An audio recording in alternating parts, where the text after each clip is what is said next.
Ali Siddiq is our guest, stand-up comedian. He's got a special out, The Domino Effect, Part 2. And we'll talk about that. Ali's got a pretty interesting story. And you can see the full special on YouTube if you like. I'm going to be in Portland at Helium coming up July 28th and 29th, 4 shows. So come on out and say hi. Always good to get back to Portland. Good to see you, Ali. Oh, good to be seen. Thank you, sir. So your story's interesting, the way you got to stand-up comedy. Yeah, through, being a convicted felon. That classic tale. Let's go through that. Okay. Started selling drugs back in, the early 80s, late mid-80s. I was 14. Got busted at 19. Went to prison at 19, and then I'm in prison. I started being jovially sarcastic at some point, and then decided, this is going to be the thing. I need to be a funny man for here on out. How much does sense of humor work in prison? And I'm saying that because a lot of comedians go, well, I moved around when I was a kid. I'd go to new schools all the time. I wasn't a jock, but I used my sense of humor to kind of get the jocks to leave me alone or ingratiate myself to this new and hostile community. Those are for people who are not physically capable of protecting themselves. Yes. Yeah. I wouldn't acclimate myself through comedy. I was pretty a physical person. Still is a little bit because I still train and still do. Everybody in my family box, so I've never been worried about a physical altercation. So I just became funny as a relief from being incarcerated. It was just a therapy thing for me. I didn't want to be there for the next 15 years sad. So I just started being humorous and sarcastic about things. And then I did 6 on the 15. So 6 years. Yes. So you're kind of just doing it for yourself and to sort of lighten what must have been a horrible mood. Yeah, all the time. It was always a horrible mood. It's like so you just say quirky, funny things, sarcastic things, jovial things. When somebody's getting ready to fight, you like, hey, who is willing to lose this fight twice? Because it's like somebody's gonna lose, and then the officer's gonna come in and beat both of y'all up. So right. Who's willing to lose twice? Right. You're both going to lose at least once because officers are going to come in. Yeah. Someone's going to lose twice. Yes. So you had boxing training, boxing skills, and something you grew up doing. Yes. And so do you need to get that information out to the other people that are incarcerated with you? That what information? That you have skills. Nah, people find out. Because, it's going to be somebody that's going to do something that you're going to be like, hey, I'm about to hit you in the mouth. But wouldn't it be, I feel like I would like people to know that so that they would leave you alone. No, you only have to announce that in a free society. Like if I get into it with somebody in a free society, I tell somebody straight out, like especially at a comedy club, hey, I'm a trained fighter. Like you can proceed whatever you want to. I gotta give you the information. Hey man, I'm a trained fighter, and this is not gonna go like you think it's gonna go. Right. Inside incarceration, you want it to be the element of surprise. Hey man, the little guy is not the one to bother. Do they have a boxing gym in your prison? No, that's called the day room. Mm-hmm. the day room or cell is where you fight at. Is no matchmaker. You just make your own fight. Hey, you. Let me see you upstairs. So, yeah. What was your first altercation, like physical altercation in prison? This guy named Rich Cat. I learned a very valuable lesson about not listening to the sidelines. So I'm in there. When you fighting, you're not supposed to listen to the sidelines. When you a boxer, you listen to your corner, but not in the street, not in prison. You don't listen to the sidelines. So I'm beating this guy up. My father told me years and years ago, never slap a man when he's down. So Rich Cat is on his knees. I done hit him with some body shots, and he on his knees. And this guy on the side say, slap him. And I haul off and slap this man. And I don't even know what happened from that point. It's I don't know how both my arms were on my side. And it's like he grabbed me. and it's 8 steel tables in the day room. He introduced me to all 8 of them. It's like I was on a roller coaster. It's like he was like, shh, boom, shh, boom. And the last table, he let me go, and I just slid down the table like Tom on Tom and Jerry. I just slid down the table, and he stood in front of me. He said, "Man, don't you ever slap me?" And I said, "Yes, sir." So it's a more of an insult to slap a man Yes. than to ball up your fist and throw a body shot. Yeah, you might as well punch somebody. So is that why somebody yelled slap him? I don't know why I was even listening to them. I don't know. Were you the new guy still? No, it's people that came in before me. Yeah. After me, and this is my first fight in there. And this man slap him. And I don't know what made me listen to the sideline. I never slapped anybody in prison again. Like, I'll beat you up. I'm just not gonna slap you, because a slap is embarrassing. That's like you taking somebody's manhood with a slap. Oh my goodness. What was the fight over? Argument. We was discussing the Dallas Cowboys, and it got heated. I hate the Cowboys with gusto, and he likes the Cowboys. It got a little heated, and Well, you fighting grew over up in nothing. Houston? Yes, So then who's your team? the Texans. It used to be Okay. the Oilers. Oh, I was gonna with say the Oilers, when yeah. Earl Campbell was there. I only like one Texan, is Andre Johnson. Jacoby. No, I'll give it 2. Jacoby, Andre.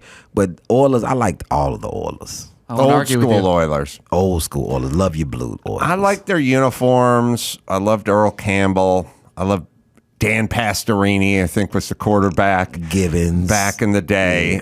Yeah, they were, and then later on they got in with that crazy game with Buffalo, which I just rewatched. Sorry to depress you. I don't want to fight, but I watched that game. I watched that whole game the other day. It is insane. It's the biggest comeback in NFL In NFL history. Yeah. It's like people were paying people what they owed them. Like I was locked up. The gamblers. I was locked up, but people was gambling. Hey man, I owe you this. I'm paying you. And At halftime. to watch people have to come back and pay soups back and chips. And hey man, let me get that back from you. Oh, so you'd bet 2 cup of noodles and a bag of Yeah, dude. a tube of Pringles. People betting $5 though. Whatever mount up to $5, $10. People betting big money on this because it's the playoffs, and I've seen people betting $60 bags of food and had to return them. But you already eaten chips. Yeah, we won. Right, because the game was over at halftime. Yes. It was just over. So why not just settle up with whoever you bet with and, go take a nap? 35-3 in the third quarter. Yep. Yeah. I mean, when they it was over at halftime, and then I think Houston came out and scored right after halftime, and then it was really over. And Buffalo just started making it happen. And they thought it was going to be good, and all of a sudden, it's over. Now, was this guy who you fought with? Rich Cat. Rich Cat, sorry. Was Rich Cat at least from Dallas? I can tolerate people that are fans who are from that town. What I can't tolerate is people who grew up out here. We had a lot of jack-off Chicago Bulls fans in the 90s, early 90s, because the Bulls were just on a run. The kid was 11. He loved Michael Jordan. Now he's a big Bulls fan. That's bullshit. Sorry for the pun, but I know guys who are big Cowboy fans just because they were the right age. Cousin Sal. My cousin Sal, Jimmy's cousin Sal. So they were the right age, but they haven't been to Dallas. Never even been. Rich Cat was from Houston, the southwest side of Houston. He deserved it. Yeah. He deserved to get deserved it. slapped. Like, I hated that because I hated the Cowboys, but it was the whole thing. It's America's team. I didn't vote for that. Like, my hate for the Cowboys comes from the fans. It's like, how do you're not winning all the time. You're like, the Cowboys haven't been to the playoffs since my daughter was born. She's 24. Right. And I don't understand how and then they'll bring up, well, who has the most Super Bowls? Pittsburgh. I don't. What is the deal with Cowboy fans where they think they gonna always win? It's not. They have a losing season most of the time. Yeah. Most of the time. Well, America's team is sort of like when somebody opens a sandwich place and they just go, world famous Tony's, and they put it on the sign. It's like, that doesn't make you world famous. I could go to Italy and ask people if they heard of your sandwich place in Glendale. They don't know what the fuck I'm talking about. You just said that. You said world famous. People throw around world famous. Forget about America. They'll cover the whole globe. world famous Tony's Pizza. Like, who knows about this pizza place? Nobody outside of the Glendale, Burbank area. And even many of them are unaware of this pizza place. They're like, what? Tony's? There should be a vetting process. World famous is not self-proclaimed. You should be able to have, you cannot go in and try to get a vanity license plate that abbreviates suck dick. They'll look at it and go, no, this SCKDIK, no, we're not. Right. No. And world famous should be the same way. Yeah. And I don't remember getting a vote when Cowboys were announcing they were America's team. I was a Rams fan. I live in America. I didn't sign off on that shit. Yeah. You're right. I would have slapped that guy too. That's bullshit. I'm like, yo, this is not America's team. Like, this is Dallas. And that is it. Yeah, and everyone ask anyone in Washington with the Redskins if they are signed off on this. And then it's always some older guy, seasoned citizen that will explain it to you. Well, this is why it's America's team. Because they were the only one playing on TV all the time. That's what America was watching. That's what makes it America's team. Okay. No, say televised team then. Yeah. say team with the best publicist. Basically. Were there older guys in the joint? Oh, yeah. And did those guys get left alone? Some older guys got left alone, and some guys were the people who were picking on people. The older guys. The older guys. Then they're the puppet masters. You know what's crazy when you get so old? I've watched people, because I was there for 6 years, so I watched somebody get too old to bully. Like, yo, you losing a step, James. Mm-hmm. Like, it's a new guy that's really running amok over here that you not regulating. Man, I don't feel like it no more. It's weird because it changes. Yeah, you start to grow, and then things, or you get beat up, or some young bull comes in there and beats the brakes off you because you said something out of turn to them, and then all of a sudden now you the old dude. And what's crazy, once you get beat up once, you start getting beat up a lot after that. Because people don't. I remember this guy named Zero. He was not the rapper, but a regular guy. He was in there. He was bullying people in prison, and people was, he could fight. And one guy knocked him out, and after that, I think he had like maybe 6-7 fights after that where he got beat up because he got knocked out that one time. Was it segregated? Black, Hispanic, white? Was everyone broken off? No, we was pretty much there together. Everyone's just together. Yeah, everybody's together. Where was the prison? Yeah, Texas. I've been in like 6 different prisons in Texas because I went to school, which is a weird thing. You start off on a minimum security unit, and then you decide, I want to go to electrician school since I'm here. And then they send you 800 miles. I was in San Antonio, right up the street, like Hondo, Texas, right up the street. And then I decided to go to electrician school. And then they sent me from a minimum security prison to Bill Clemens in Amarillo to a maximum security. Because that's where the school was. That's where the school was. And then now they should have told you that. Now I'm on a max, and you're on a super max, and now you become a lot more violent than you wanted to become, right? Because of the environment. The environment changes things. The only through line in this environment that everybody wants to keep their cells clean. But other than that, this unit you have to have a knife. The other unit you could just fight. Right. It's 2 different things. I love the story about you getting your first custom made knife. You told her on this is not happening. Yeah. and you exchanged 2 bags of coffee for this knife. What were like the high forms of currency? Bags of coffee. Just bags of coffee. Envelope stamps. Yeah, because the envelopes, and stamps, so you can write home. That's your That's your line of communication. And then coffee is a big thing. I can get you killed for 3 bags of coffee. Really? Yeah, that's easy. That 3 bags of coffee is definitely a hit. You are definitely dead. 2 bags, somebody's on the fence, like, yeah, I might just hurt him a little bit. But 3 bags, you're a goner. That's a serious If thing. somebody put 4 bags on your head, you are in trouble. Like, I may kill you for 4 bags. Like, coffee is such a hot commodity in prison. Once they took away cigarettes, once guys couldn't smoke, that bag of coffee. And if I gave you a bag of coffee, now you owe me 2 bags, and you would accept. And you would accept them terms. If you fronted someone a bag of coffee, yeah. And if it get tight, like I would. Oh wait, how big is a bag of coffee? Oh, probably about this big. So you're holding their hands. Yeah, I don't know the size of like this, about this big. Small loaf of bread. Like maybe a big. Remember the big grab bags of chips? They had the regular size chips, and they had the big grab bag. So it's about a big grab bag of chips, like a regular Folgers coffee or yeah. But it's what, $4 or $5 on commissary, but it's like maybe 40 servings, 45 servings of coffee. Do you make it in your cell? And you make it yourself in your cell, and people make coffee as strong.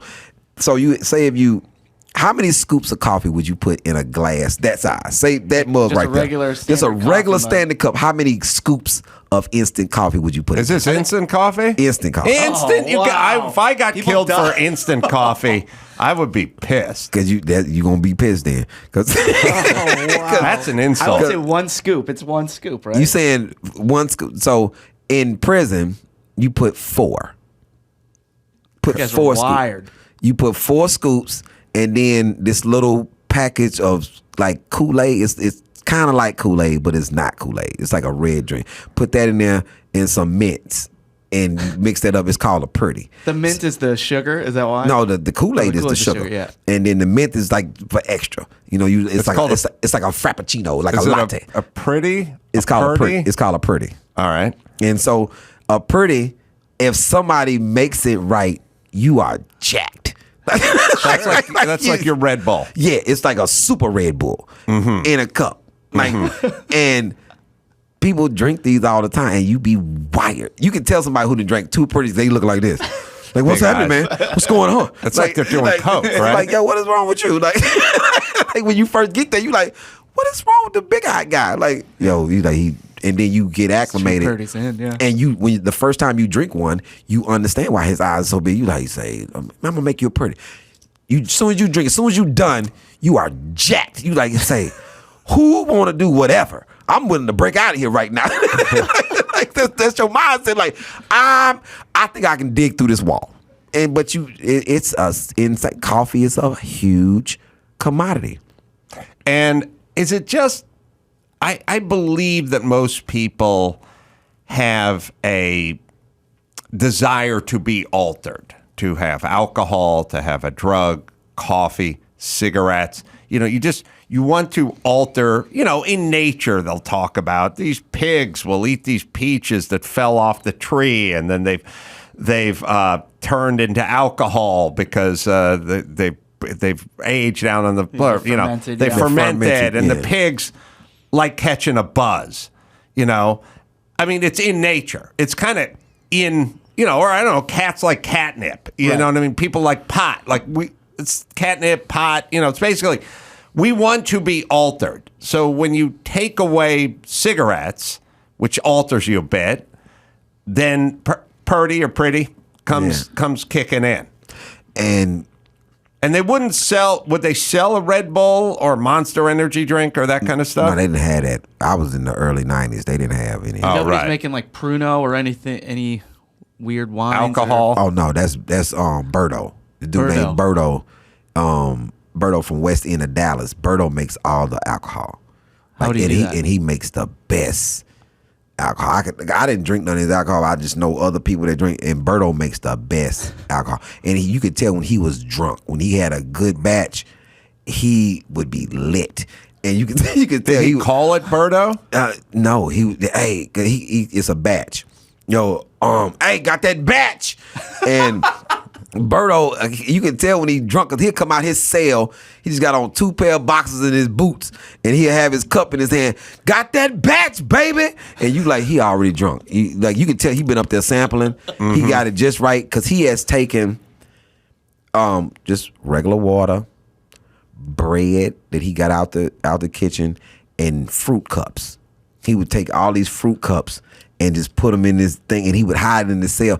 And he would always talk to me, hey man, if I get my hands on a potato, we got vodka. It is going down. You know what I'm like he would tell you, hey man, got this rice. Just wait a couple days. I'm good. Like, if he got anything that it got any type of, well, you can ferment, it got any type of yeast in it and in fruit, it's going down. And people like, hey man, Berto. And you can tell when people not drinking Purdy's no more, they drinking with Berto. God, people be sipping slow, and you can see people slumping. So just imagine being on a cell block with at least 13 drunk people. You on a block? It's maybe 130 people on this block in different blocks, and it's 13 of these people drunk.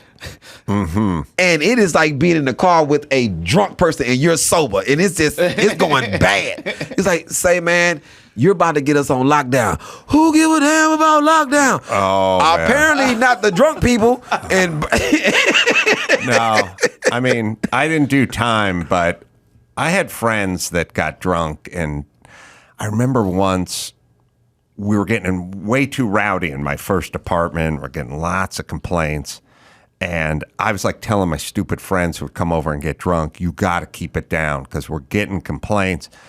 And I remember when they were leaving drunk. I said, you just walk down these stairs and you walk out and you just leave. You don't even talk. And at some point, the two dudes got into like a fist fight on the lawn of the apartment at 2 a.m. And I was like, all I said was just walk out to your goddamn car, get in it, and leave. But you had to get into a fucking one of them started taking a piss in the front bush, and then the other one pushed him, and then it was a fight. And it's like, fuck you, at 2 a.m. And I was like, because of one job. That's all you had to do is just shut up until you got into your car. But that is when you get drunk, and then some people get louder when you tell them they're drunk, which is bad.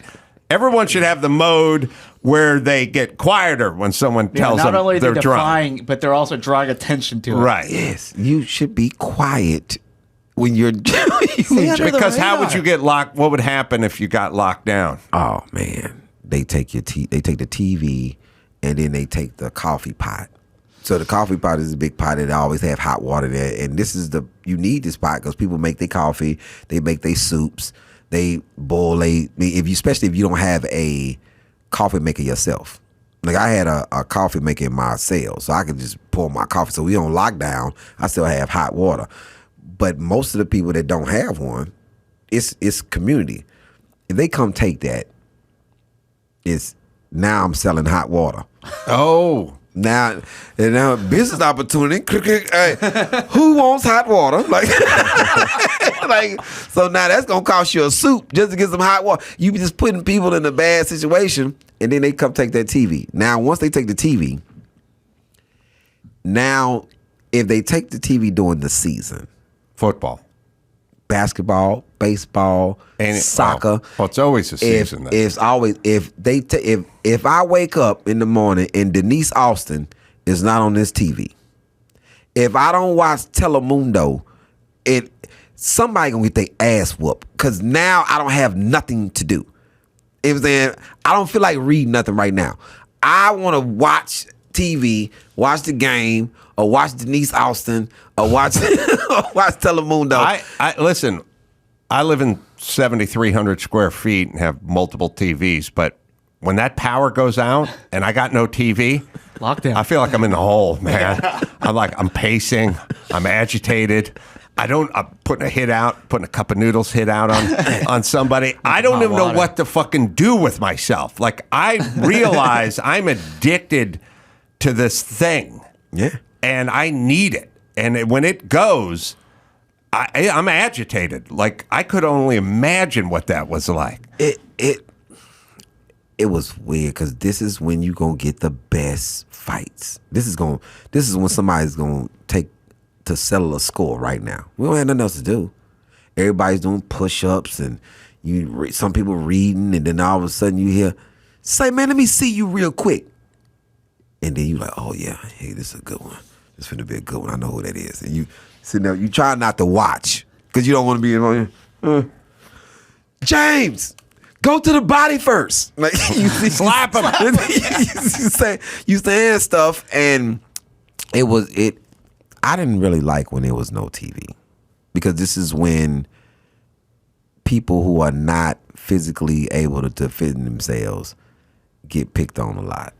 And I was like, yo, man, just go to your cell. Just go to your cell. Man, I don't want to sit in my cell. Out here is not the safest space for you, because it's no other distraction. So now it's, yo, man, let me see what you got in your lunch box. Let me see what's in your box. And now, if you're a friend of mine, I'm gonna say something. Hey, man, you ain't gonna take nothing from him. Man, Lee, what you got? Hey, I'm not gonna let you take nothing from him. Period. And he's from my neighborhood, so you're not taking nothing from him. I remember this guy named White Dog. White Dog sent a message to me because I was locked up in the county with him, and I knew him, and he was on the other side of the prison on Torres, and he sends a message to me through this other guy. He said, "Man, I'm in danger." So I meet him on the rec yard. I was like, "What's up, man?" He on this fence. This is fence that separate the different sides. I'm like, "What's up, man?" He said, "Man, I heard these Latino guys talking about taking something from me." Was it something like what? He's like me. What? Nah. Killing him? Nah, taking his manhood. Oh, it's virginity. His behind. And that's not what you do. We're talking about rape? Yeah, they talking about doing it. So this is 94. I send word, hey, listen, I don't do this, but that's a friend of mine. And if anything happens to my friend, it's gonna be a problem. And I'm able to call. I'm in a position where it'll be a war. If my friends start, it's gonna be a war, and we're gonna go to war, because you're not gonna turn a man into something that he's not. It's a lot of that around here. You can do that to somebody that's willing. You're not finna do this. And at this time, I'm breaking code, because at the time we was in a racial situation. On this particular unit, it was a lot of racial separation. And White Dog is white. Aryan Nation should take care of him. But he not like that with them. He not a racist white dude. So he called on the person that he know. He only called on me because he knows me. I was locked up with him. And I never did this for somebody before. I put my name on him. That's what you do for somebody who is your property. Right. But I was making it known, this is my friend. This is not no, I don't own him. You put your name on someone who's your gay partner. No, he's not gay. Not you, but traditionally, if somebody's your property, you could claim somebody. You could claim somebody. That's your. But I don't want that to happen to him. So you just basically put out like, hey, if this is an issue, this is an issue with me. It's an issue with me. Yeah. And you don't, on this particular unit, Torres unit, and other units, you don't want no issue with me, because everybody likes me. And I got a team. Yeah. So when we move as a unit. Ever since the prison riot, the first story I did on Comedy Central, ever since that riot, it's a squad of us. So if it go down, we all together. I'm not finna let you take somebody And then I went to the warden Mendoza, and I got him moved. I asked him, I said, could you move him to 6 building? I'm on 7 building. He don't need to be on the building with me. I'm on 7 building. Get him out of there, though, yeah. Move him on 6. Because 4 is no protection for him on 4. 4 is everybody knows 4 is a wild building. And you know who else was on 4 that I got moved? Dexter Manley. Really? Yep. Oh, yeah. Washington Redskins. Defensive end. Kind of Houston, Texas. Dyslexic or something, never learned to read or whatever. Got into trouble after his playing days, drugs, something, and ended up being incarcerated. Mm-hmm. I'll never forget the day I'm sitting in my cell. He was in 4? Yeah, he was on 4 for like a week. Why would they put a high-profile guy like that in there? Didn't know who he was. They didn't know Dexter Manley? Didn't know who he was. Was insane. Well, they figured it out a week later. Like, it's crazy. I remember the day I'm in my cell and the dude say, hey, the new chain, this was called a chain, the new chain just came in. I said, oh, word? Oh, okay, he's getting some new people. He said, no, it is a dude and he is a monster. I was like, what? He's like, no, you got to see this dude. It's like he's a monster. So I walk out. I'm on 7 building. Dexter Manley is so big that I saw him I walked out the building and I saw him from across the thing. He's in this block with everybody else. I'm like, no, he is a monster. Like, this man is huge. And the closer you get to him, the bigger he's getting. I'm like, and then I get right up to the fence and I said, Dexter Manley? He said, what's up, baby? What's going on? Really? Dexter Manley is from Houston, Texas. He's from 3rd Ward, my same neighborhood. That's how I know him. I'm like, Dexter?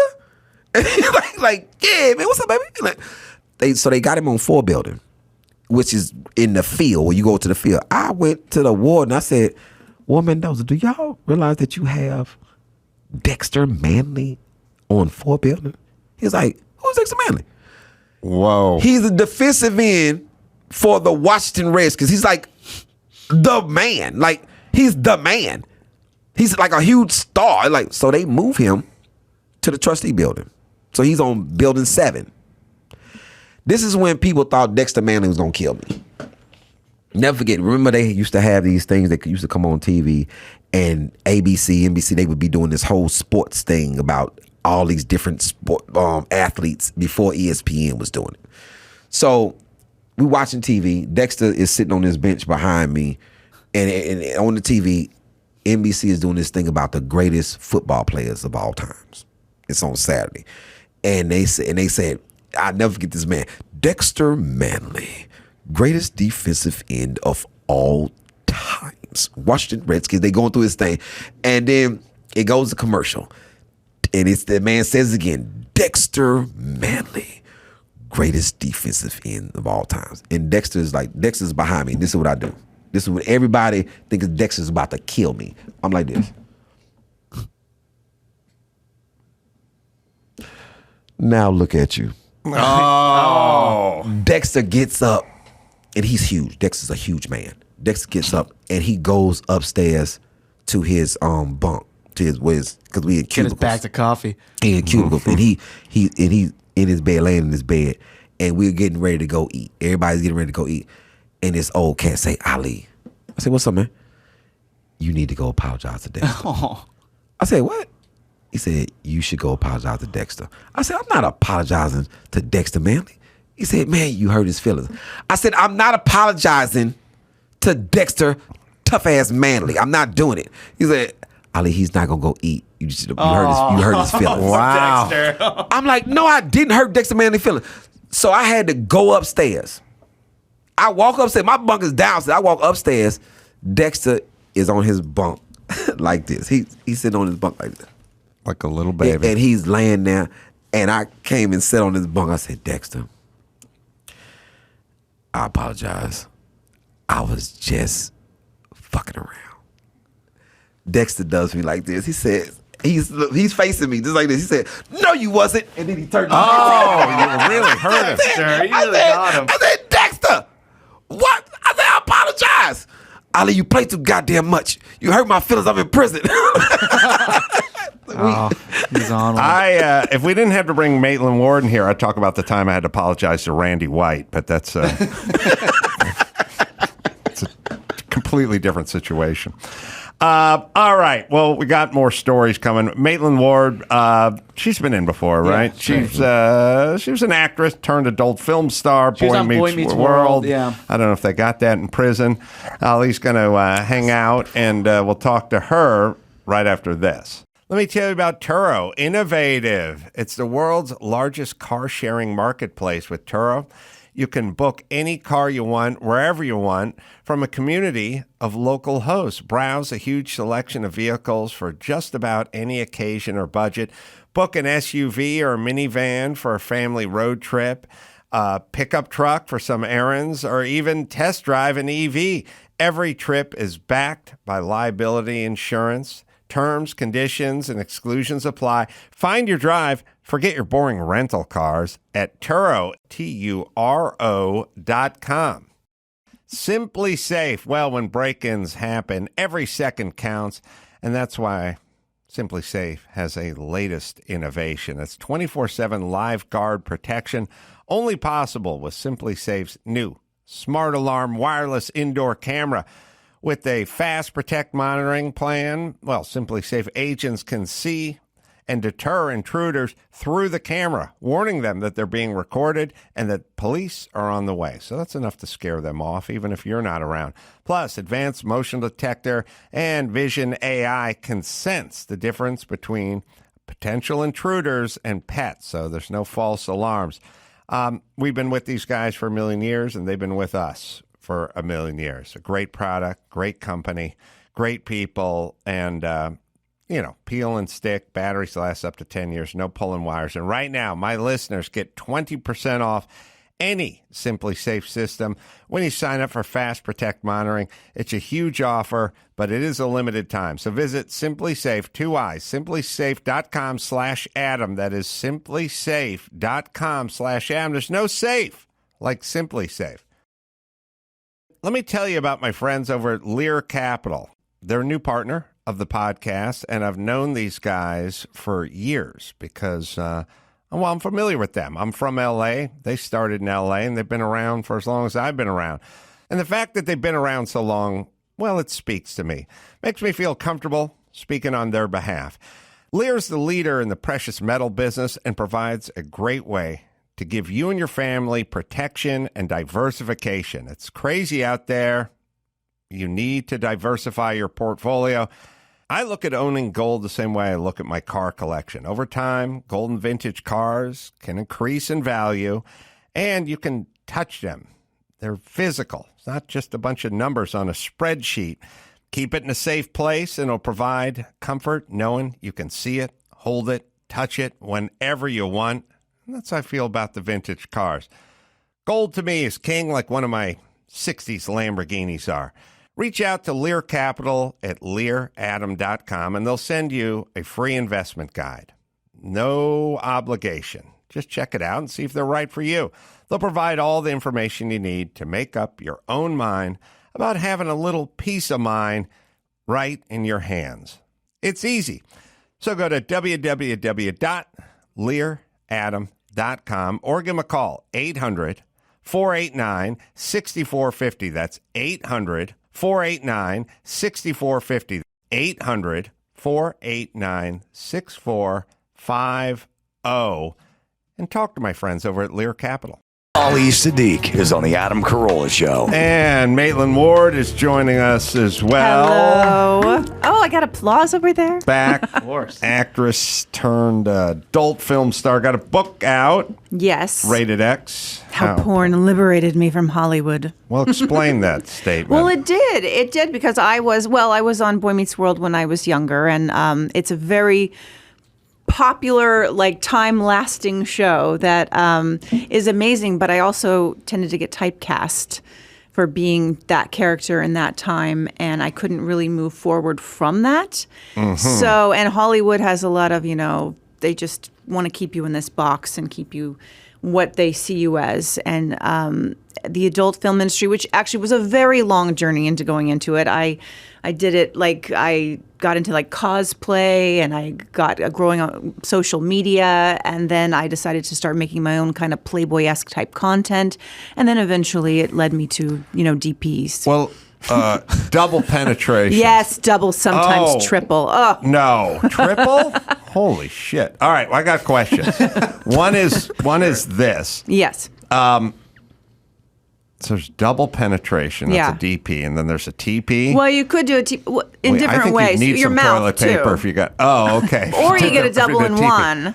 But yeah, I found out I was super good at anal. All with right, well, very large members. Let's talk about that.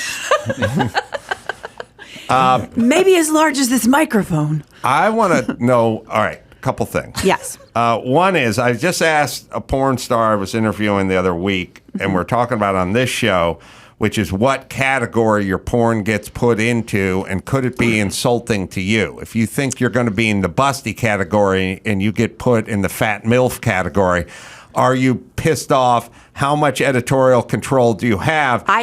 Well, personally, I have a lot of editorial control. I probably have more than most everyone in the industry. So I know what's going in. I work with Vixen exclusively, so I know what I'm. And I'm always in the very scripted pieces. I had 3-page monologues in the last film I did. Well, they know you got acting chops. Yes, so I do both, and I win awards for that too. But I'm always I'm always in the lengthier pieces. It's going in and out. What's maybe the cord. We hear you fine. Maybe it's the headphones. Okay, so you hear me. Okay, Stop being so animated. I'm just hitting. Is triple penetration? Yeah, you can do that. I haven't yet done 2 in my asshole yet. But it's a the goal. day is young. The day is very young. I've done the DPs and You've the done the gangbangs. vagina, the ass, and the mouth. Yeah, of course, yes, and gangbangs. I mean, it goes without saying, Orgies. but I wouldn't be doing my job as a host if I didn't bring that up. It doesn't go without saying, though. A lot of girls can't do anal. Oh, really? Yeah, they have difficulty Can't with or won't? both. But I do think a lot of girls want to do anal because it's just the next step. It's Is that you get your street credit from anal. You do? Yeah. Well, let me ask you this. Sorry, but I forgot to bring my notes in. But I was talking to Dr. Drew. I'm going to bring this all around to anal. Okay. I was talking. It always happens. I was talking to Dr. Drew on the ride in, and he said, "Oh, he's home today, and he's prepping for his colonoscopy." Okay. And that means I've done it before. You get 2 gallons of basically ocean water, and you just gotta no solid foods for a week, and you gotta suck on this thing. And by the time you get in there for your colonoscopy, there's nothing. Yeah. In that region, right? Yes. I was also kind of thinking there's a part of me that likes a practical joke. There's a part of me what if I just loaded up on Thai food and told him I went through the whole protocol? Obviously, the joke would be on me, but it'd still kind of be worth it just to do it. But what is the anal prep? Oh, I actually have a whole chapter in my book protocol. on this. But I was told originally by a very well-known porn star that I should eat corn the day before, to try, not before I do the scene, to test out how long it comes out in your, in your shit. Like a tracer. out. But You I can was so spot it. stressed out by all of this. People would give me all sorts of advice, how don't eat for 12 hours, don't just drink diet with that stuff, that move tea or whatever it is, and do that. But then I found I clean out so fast. It was so much easier for me. So basically, you just do an enema the night before, the morning of, depending on what time your scene is, and then you just wash it out with warm water all day. And You eat your gummy She could bears. last so that- minute call. Are we on the honor system here? Or does the guys working with you want to see you with a current newspaper and an enema bag, or is it just on the honor system? We're Sometimes professionals. There's girls that come on stage who are starving, they've been and then they still shoot out shit. Oh, really? I've had that happen, and then I've had there's another performer who just sticks her finger up her butt and says, "Today's the day," or "Today isn't the day." That's just it. you Like, lick is your it good finger or to not? find out Find which out the way weather. the wind is blowing. Exactly. I wish I didn't know so much about this. You know a lot from prison, right? no, from the world. From the world. Anal wasn't a part of my prison life. No, but you've heard the tale. No. Ollie's no, had sex with a porn star before. Yeah, I've had sex with a porn star before. This is one of the things that you definitely listen to their advice. Yes, Like, that's for sure. I never forget this lady told me, don't watch any of my movies. Don't watch none of them. Oh. And so I'm messing with her, and then I do exactly what she told me not to do. Was this a girlfriend? She's not a girlfriend. She's a girl that's a friend. She's not my girlfriend. She's She's a world's girlfriend. That lady said it was girlfriend. she had a scene with like 5 dudes. I've done that. And it was like, I'm sitting there like this. You had to watch. And we doing our thing, and she was like, oh, I'm like, cut the shit. Cut it out. Cause I just seen you being ravished by 5 men. I'm not believing you right now. She's like, Ali, you know it tightens back up, right? I'm like, listen, what I just saw happen to you is no tightening this. It's no tightening. But I still dated her for like a year and a half. Well, she was kind of like a girlfriend, you know? No, it's like this date is very loose. It's Yeah. like when I come to town. Well, she was, yeah. That's nearly. But it was a little more than just, hey. It's impossible. It was great. You can't say to a man, do not watch porn in general and expect them to Yeah. follow through with your decree. Right. That's very low percentage. But you certainly can't say, don't watch my porn. Right. That's 0% of guys will honor that I know. handshake. I'm deal. actually skeptical because certain like old co-stars of mine and stuff had said, oh, I don't watch any of your stuff. I respect you too much. First of all, you can respect me and watch it. It's my job. I like you watching it. But I don't know if I can believe them. Well, what about when you're in a relationship? Would you tell the guy not to watch it? Well, I'm married. So, Oh. yeah. So he's been along for this whole journey and he watches it. He enjoys the girl stuff much more than watching the boy. Understood. It's doesn't that way really in watch the person, boy. too. I've got to say, Yeah. in real life. So that was, yeah, it's the he same likes that batting one. average. He's going for those. He's gonna. But how do you approach him when it is like a 5-guy thing? Does it bother him? Is there like any boundaries that you No, set? you know what's interesting? I can explore like so many different sexual sides of myself in like this controlled environment in porn with professionals who aren't going to get all weird. They know at the end of the day you go home and you're having fun on set, but it's done at the end of the day. So, no, we've really come a long way. Like in our relationship and stuff, we're very trusting and it's work to me. It's fun work, but it is work. Right. I mean, you're going to spend 12 hours a day doing so this stuff. You got 5 guys, right? Yes. There's got to be one of them you're a little more attracted to than the other. Yeah, you know what? There's certain ones that you are more attracted to, definitely. You got to rank those guys. Yes. You know? And now you have to figure out how much you want to perform with the good-looking dude, or do you overcompensate and spend more time with the guy with the dad bod because you feel like everyone knows it? I've seen my share of porn. It's not that regulated. You know, when you got 3 cocks in your face, right. You got to spend time with all of them. All the cocks. You try to spend even time, even if you're more. You can kind of tell when you're more attracted to one just because there's that chemistry there. Mm-hmm. But it's a difficult job to do a gangbang for a girl because you're right. You have cocks in your face and you have to go like this and you're looking around and you're just like, it's like the most intense workout Even aside time. from the sex. You're like, where's the next guy? Where's the next? I have to get, so you're. It's hard. It's Yeah, much I'd be bad easier. at Like that. Me too. yeah, it's much easier if there's like a harem of girls with one guy. You just kind of go around and. I would probably get self-conscious and want to be very even with my cocksucking. Yeah, I try to so do that. I'd be like, all right, everyone gets 8 Mississippi. Yeah. And I'd be using my hand to like tap it out. Yeah. You know what I mean? It's like in my SSI, and then PPR. I'd go to my next cock, and then I might get agitated because some guys try to hop the cock line. That happens they too. start Hop the pushing. cock line, yeah. Start pushing. I know me that I've been in too many spaces where it was porno-esque, and I know me. I I couldn't be a porn star unless I'm picking all my own people because I have a fetish for certain things. Okay, yeah. What do you like? It's no way that I'm gonna be able to do a scene with you because you are a redhead with green eyes. It's already something that I like. Something like when I see you, me and your husband, I'm like, hey man, I can't wait to see you. Like, I can't. A gothic girl. This is my thing. A redhead. That's the normal life. A gothic girl in just normal life, and then a thick, shapely woman. Like you can be heavy, but you still shapely. I am gonna be the worst.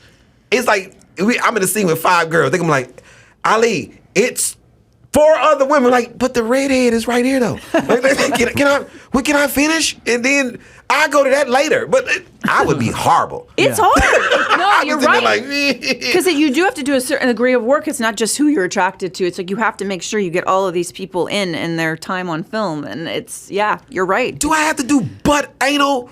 Do I have to do oral anal with her? Her butt stinks. Like, because a lady told me this.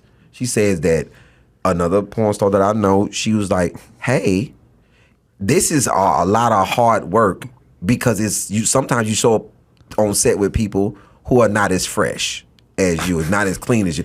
I'm like, so you've eaten some stanky vagina? He said, yes. I'm like, well, me too. I like that you muscle through it. I think a woman told you that. That's not very ladylike. No. We called her a lady.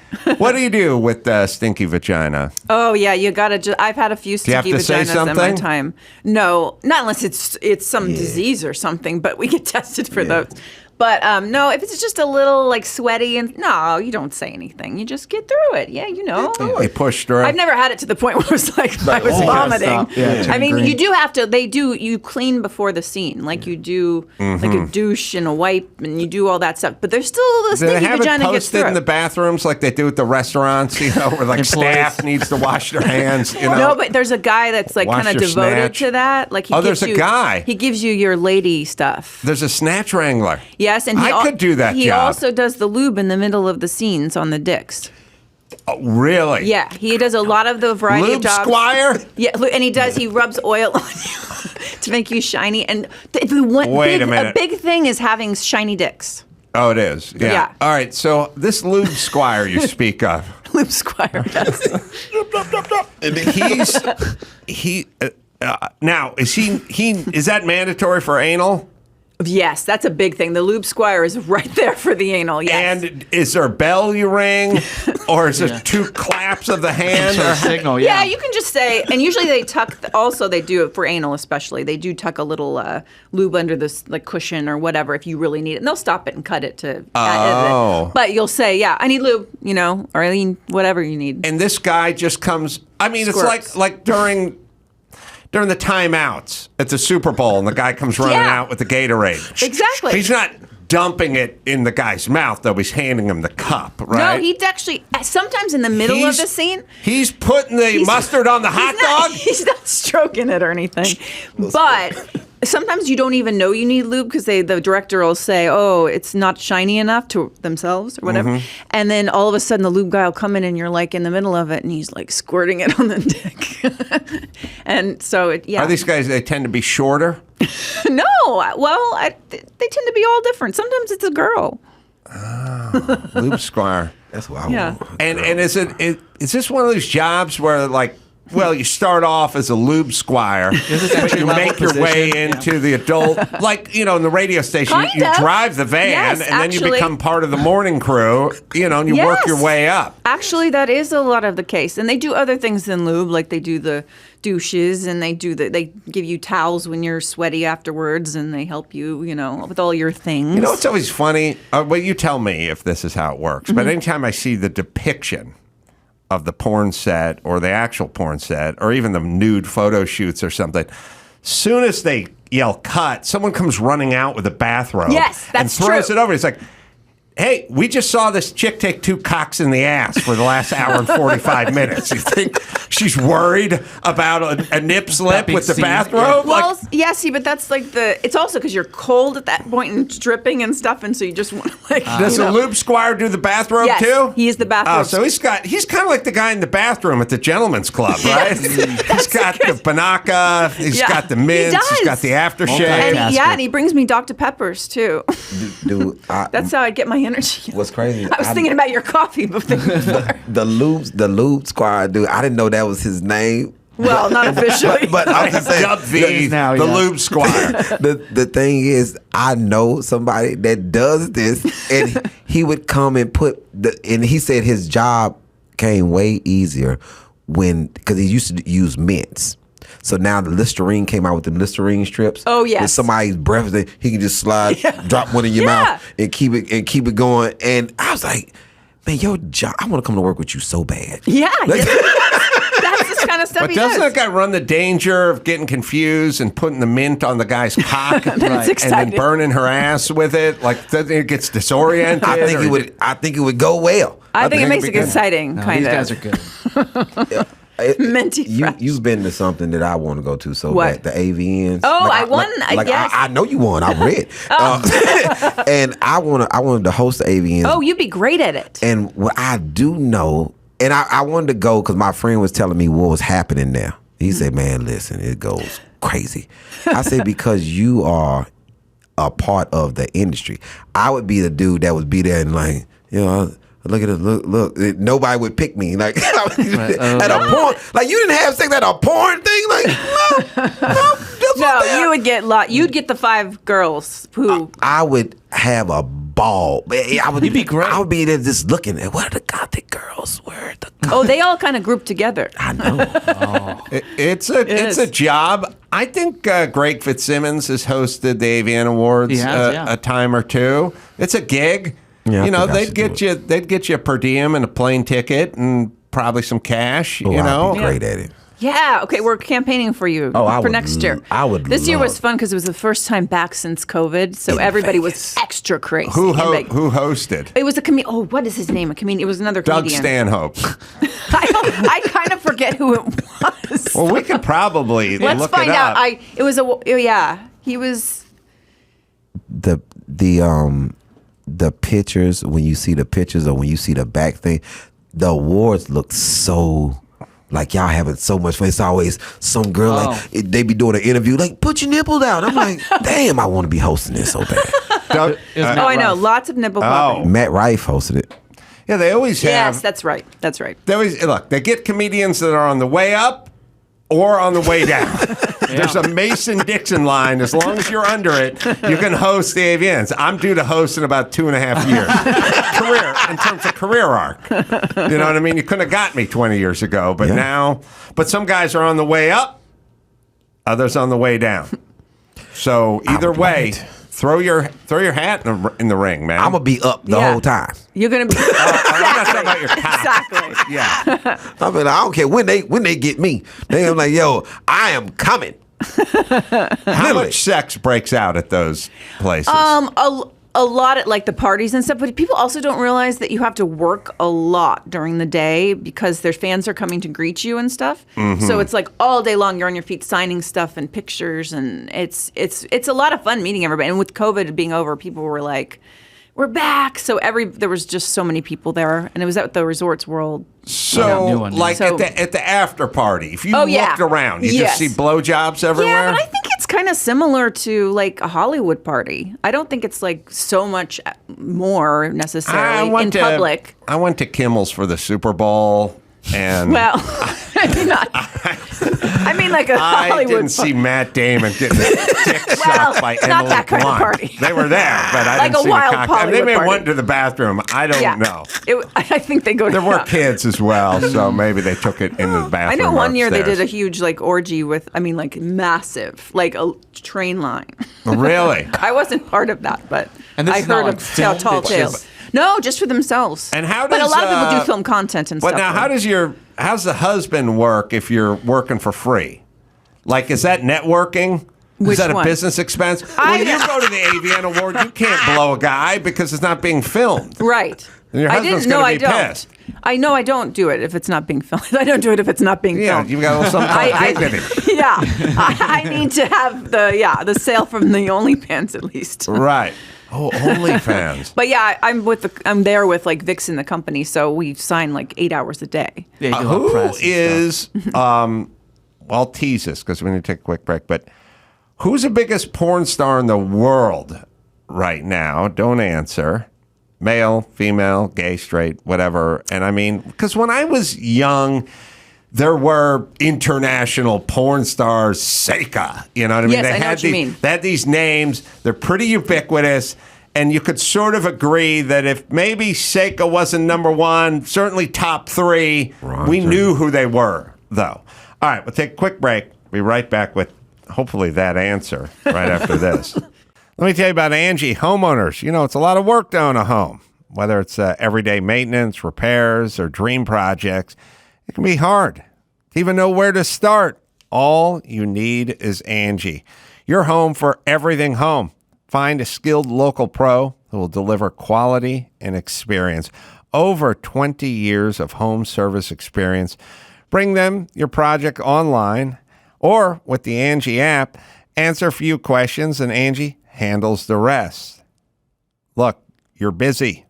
You don't have time to do all this stuff. Let Angie handle it. Take care of just about any home project in just a few taps. Download the free Angie mobile app today or visit online. Visit Angie.com. That's ANGI.com. ANGI.com. That's Angie. Let them do all the heavy lifting. Apartments.com helped millions of renters find their perfect places, and they're all different because none of us are the same. So why should our homes be? Apartments.com has the right tools to help you find the place that's uniquely perfect for you. Sort through and filter listings by amenities, and don't miss out on their instant alert option. With over 1 million available units for rent, you'll find the place that's right for you. Whether you're looking for a place with a basement, a yard, or a pool, apartments.com. That's apartments.com, the place to find a place. Simply Safe. Well, when break-ins happen, every second counts, and that's why Simply Safe has a latest innovation. It's 24/7 live guard protection, only possible with Simply Safe's new Smart Alarm wireless indoor camera. With a fast protect monitoring plan, well, Simply Safe agents can see and deter intruders through the camera, warning them that they're being recorded and that police are on the way. So that's enough to scare them off, even if you're not around. Plus, advanced motion detector and vision AI can sense the difference between potential intruders and pets, so there's no false alarms. We've been with these guys for 1 million years, and they've been with us for 1 million years. A great product, great company, great people, and, peel and stick. Batteries last up to 10 years, no pulling wires. And right now, my listeners get 20% off any Simply Safe system when you sign up for Fast Protect monitoring. It's a huge offer, but it is a limited time. So visit Simply Safe, simplysafe.com/Adam. That is simplysafe.com/Adam. There's no safe like Simply Safe. Maitland Ward is here, Ali Siddiq as well. We're talking about the AVNs. We're talking about the porn industry. I feel like in a way, for me, the porn industry, I grew up out here in Los Angeles. Siddiq probably has a version of this in Houston. We had the Dodgers. They had the same infield my entire life. And when I say my entire life, I mean from the age 5th grade to high school. It was always us. Steve Garvey's on first base, and Ron Say's over there at shortstop, or Davey Lopes at second base. Like, I knew it. And then something happened, like free agency or something, and people just start cycling through teams. And I can't keep track.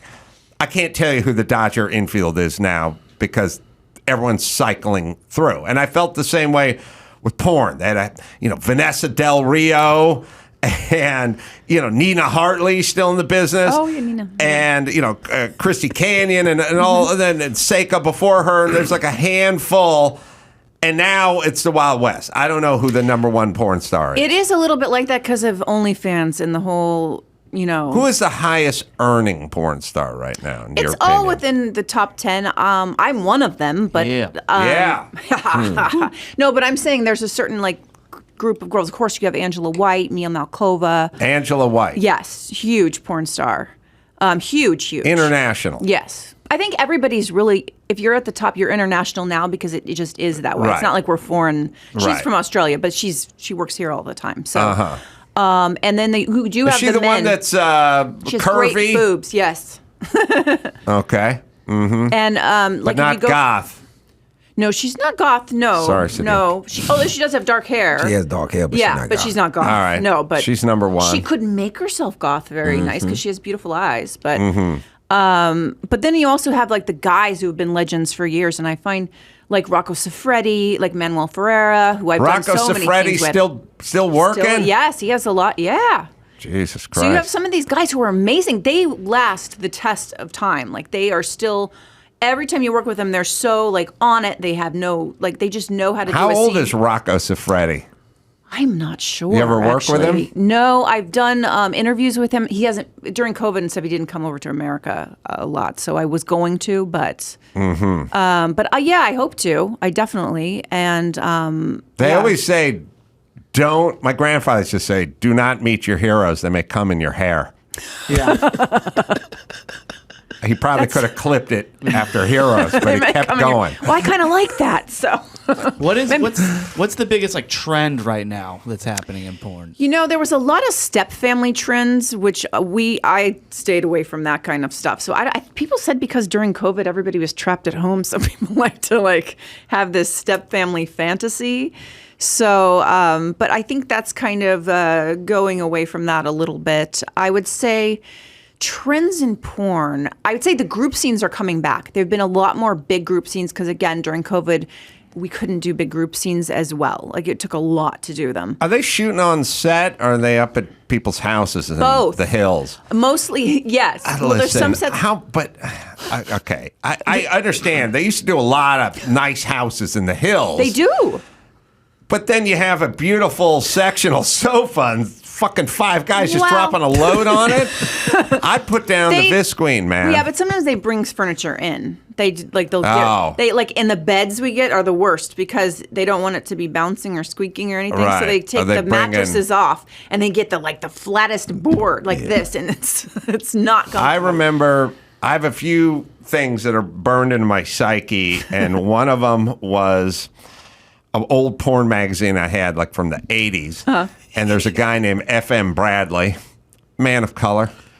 I believe F.M. Bradley was short for Field Marshal Bradley, who was one of the heroes of World War II. Although this guy didn't resemble Field Marshal Bradley, the Bradley fighting tank or jeep or something. I think Field Marshal Bradley was an English general who was with Patton or something when he was going after the. Anyway, there's just a candid picture of him, and it's sort of in the joke section of the porn magazine in the back. You're in your refractory period. It's time to have a laugh.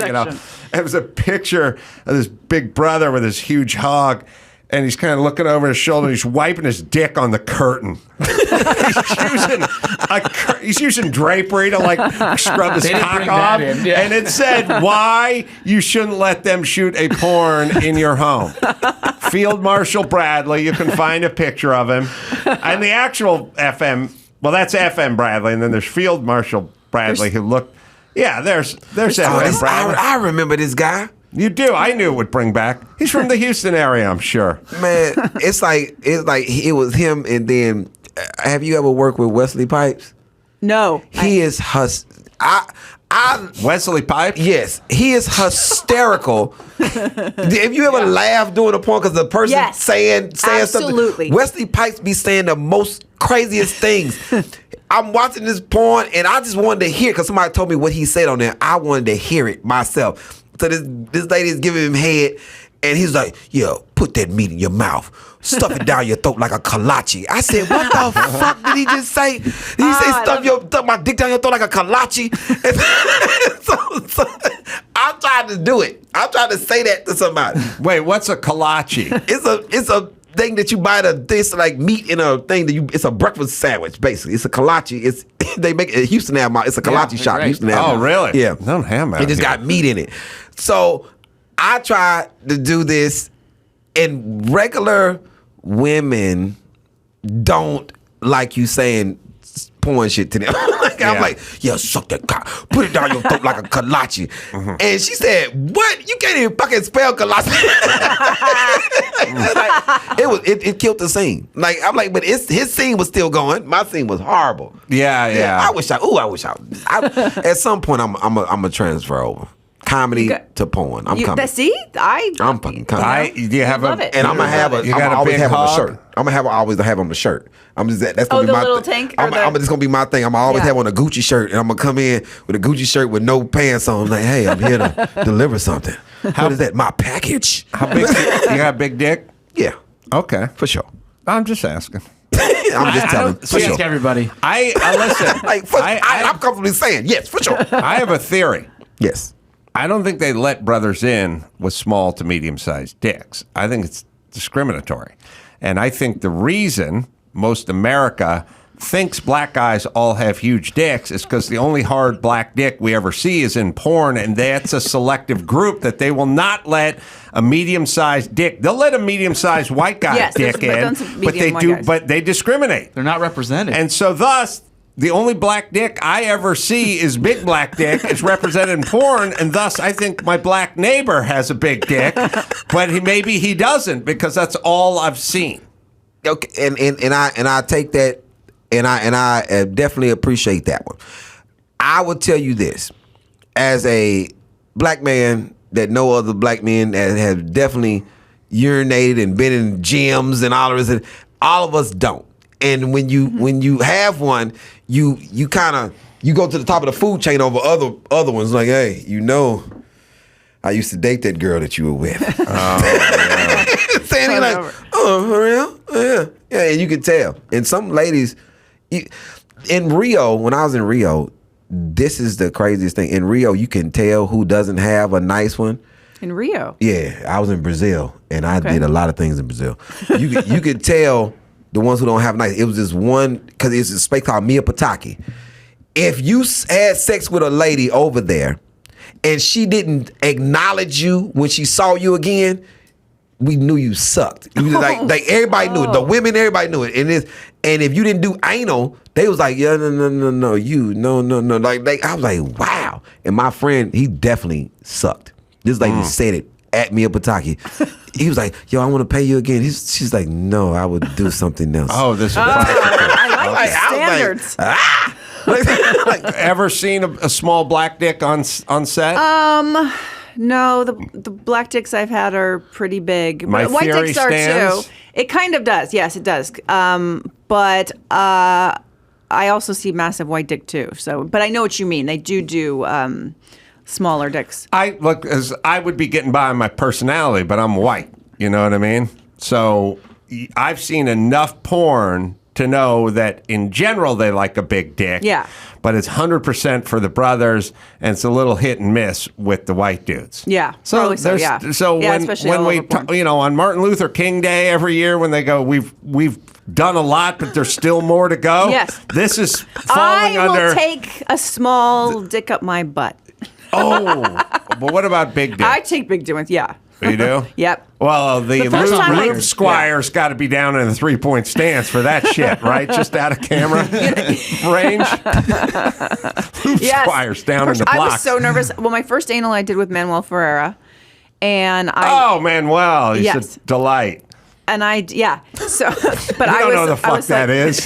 He's one of the biggest porn stars. It's not like I even have the sound up. Look up. You will right know Manuel Ferreira. I All promise. right. All right. No, I'm sneaky with anal. No, but he's huge. But He's sneaky? huge. I'm very sneaky with anal. Oh, you're sneaky. Yeah, I don't always be all the way hard because most women. Interesting. Because you start like that Right. for pleasure purposes, Yeah. and then you increase as you. Because once you start hearing the sound, and then you increase. I'm very sneaky with that. It's like I start off like this. That's good. Then bam. Then I hit you with it. That's good. And he was very much like that. We're going to start off slow. But then it started off and he went all the way in And we were like, let's just go. We never stopped. Manuel Noriega, what's this guy's name? Manuel Ferreira. Ferreira. He's no FM Bradley, I'll tell you that right now. You think his dick's bigger than FM Bradley's? I don't know. I don't know what FM Bradley's dick really looks like up close. That wasn't my. Oh, yeah. Ali, pull your dick out. I think FM Bradley. Put his forearm on Okay, his so yeah. Wesley Pipes and FM Bradley are definitely some. I think Wesley has had something happen to him. Like somebody had to hit his shit. Wesley Pipes. Swelled. Wesley Pipes is fucking. This shit he looks swollen. Like somebody hit him with a mallet as a child. What about Lexington Steele? Oh, yeah. Lexington right. Steele is like the Superman of porn. Yeah. Oh Does that bring your culture a lot of pride to have a guy represent that way? no. Okay. It's like he's doing a good job. All right. So whose dick looked bigger? Okay. Is that FM Bradley? Oh, yeah. Versus Manuel Ferreira. Ferreira. And there's also, if you were going to compare, like Jason Love. Do you know Jason Love? I've heard of it. I did my first scene with him, so. He's big? Yes. Jason Love, LUV. They'd probably be good to compare against each other. The thing, but the guy who made Let's see the dicks. The guy who made everybody think they could do porn, definitely Ron Jeremy. Oh, yeah. Ron Jeremy, like this fucking out of shape, hairy chested, weird looking white guy that was banging the most gorgeous women in the world. You like, wow, I can definitely do this. Yeah, but he did have a big hog. Ron Jeremy was, but he was definitely not attractive. No. It was like you was definitely coming to work. Like this is like, I'm shooting a scene with Ron Jeremy. I'm fucking going to work. Like That's the work portion of it. Yes. Yeah. It's like, oh no, it's not. What's his name? Ferreira. What's his name? Manuel Ferreira. It's not Manuel Ferreira. No. It's fucking Ron Jeremy. Yeah, I know. I will tell you this about the man as well, Ron Jeremy, because I've been in his presence a few times. He had a musk too. It wasn't just it wasn't what he looked like. He smelled like something too. He had a musk to him. I've never met him. He was already criminally troubled by the time I came in the industry. I met a woman on a plane who slept with him, and white lady we was talking. She slept with Ron Jeremy, and just randomly slept with him while they was in the same hotel. Oh, really? And she ran into him. This is the person you're sitting next to on a plane? On a plane, random lady. Spirit Airline? Oh no, I've never flown Spirit. It just feels like a Spirit Airline conversation. This was a first class on United conversation. First class was weird. It was, How did she bring it up? I know you randomly just fucking talking, and then was she hot? Decent. Okay. Decent older lady, and she's like, you know, something interesting about me. I slept with Ron Jeremy before, and I was all in. I was like, do tell. And I was like, I went in, like, and she told me the whole setup. Like she was just out of town for business. They stand in the same hotel. She noticed him. She goes over, introduces herself. Hey, I'm a big fan of your work, X, Y, and Z. And she said an hour later, Ron Jeremy cock was in her mouth in her room. I was like, wow, you slept with Ron Jeremy. And you're like, I just asked if I could finish your mixed nuts. Okay, you want to open up? Open up, baby. You want to go to this restaurant since you just fucking people just random. You want to go to this restaurant? an hour later. Yeah. The Chrissy Canyon told me once that her and Ron would just have sex, not filmed, like just booty call. Just I'm horny. Yeah. You ain't uptight. I'll come over. you know what I mean? Ron Jeremy does not in the business of saying no to pussy. It's not. No, that was for sure. All right. Do we have a picture of FM Bradley's hog? Nice.